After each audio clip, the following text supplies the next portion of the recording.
Picture 5 days inside a billionaire's house. Not the yacht photos, not the private jet takeoff.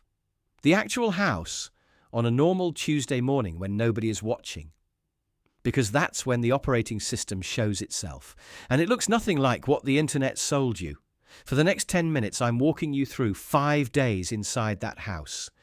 Day by day, what you'd notice, what it actually means, and the scaled-down version of each one you can copy this week.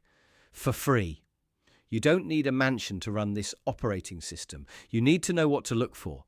That's what this video is going to give you. Before we open the door, one thing. We're not gawking at yachts. We're reading the house. Everything I'm about to describe is a defensible pattern. Quiet, documented behavior of ultra-wealthy families. Not a specific family, not a specific address. A composite. Because the point isn't the family, the point is the operating system underneath every family like it. Same principles show up in old money, new money, tech money. The specific decor changes, the system doesn't. Once you can read it, you can build a version of it in a one-bedroom apartment. Day 1. You walk in. And the first thing that hits you is what's not there. No music playing, no TV going in the background, no one shouting from another room. The house is calm, uncomfortably calm if you're not used to it. The kind of quiet you notice in your body before you notice in your ears. Second thing, nothing has a logo. The furniture looks expensive, but you couldn't tell you what brand it is. There's no giant designer bag on the counter, no sneaker collection glowing behind glass. The car in the driveway is older than you'd guess, and it's clean. Not new, clean. Third thing, the materials. Wood, stone, wool, cotton, linen, nothing shiny, nothing plastic. The whole house is built out of stuff that looks better after 10 years of use, not worse. Here's where most guys get it wrong. They think this is about taste. It's not. It's about signal. Every loud object in your house is renting your identity from a brand. Every quiet one is owned outright. Scaled down version tonight. Walk through your place. Not to redecorate, to audit. Count how many things in there are shouting a logo. Count how many you own quietly. That gap is the gap between you and day 1. Day 2, you have dinner. And the strangest thing happens. Nobody mentions money. Not a price, not a deal they got, not a stock, not the market, not what something cost, not what they paid. Money is just not the subject. For an entire meal, the first time you notice it, you think it's an accident. The second time, you catch the pattern. Money doesn't get discussed at the table. It's not that they don't care about it. They've moved it into a different category in their head. For most people, money is identity.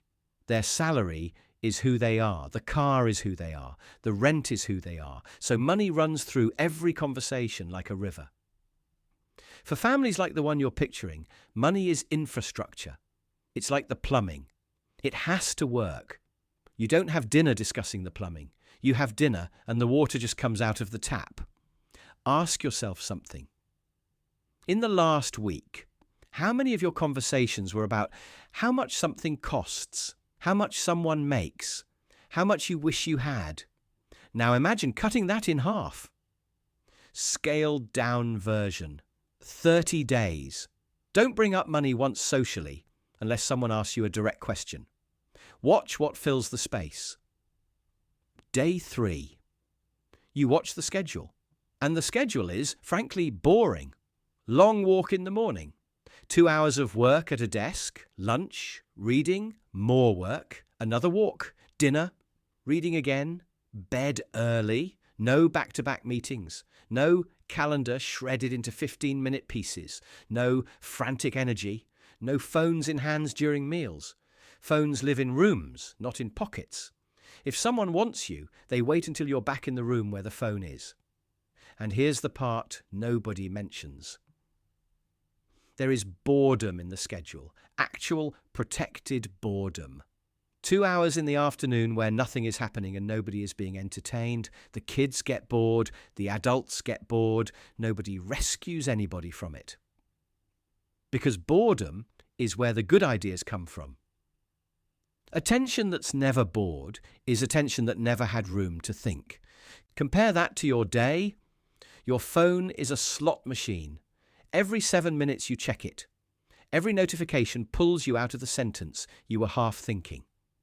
You haven't been actually bored without a screen in years. Scaled down version, one 90-minute block a day. Phone in another room. No screens.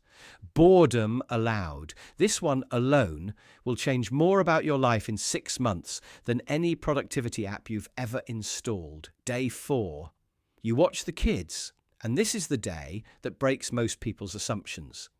The kids do chores, real ones. They clear the table, they walk the dog, they help with the garden. Nobody pays them a huge allowance to do it. If there is an allowance, it's small, and it's tied to actual work. The kids don't get piles of gifts. They get trips. They get books. They get their parents' full attention for an afternoon. And the kids don't know the family is rich the way the internet thinks they know. They know the family works. They know their parents solve problems. They know the money is the outcome of something, not the reason for something. Here's what's being installed under the surface.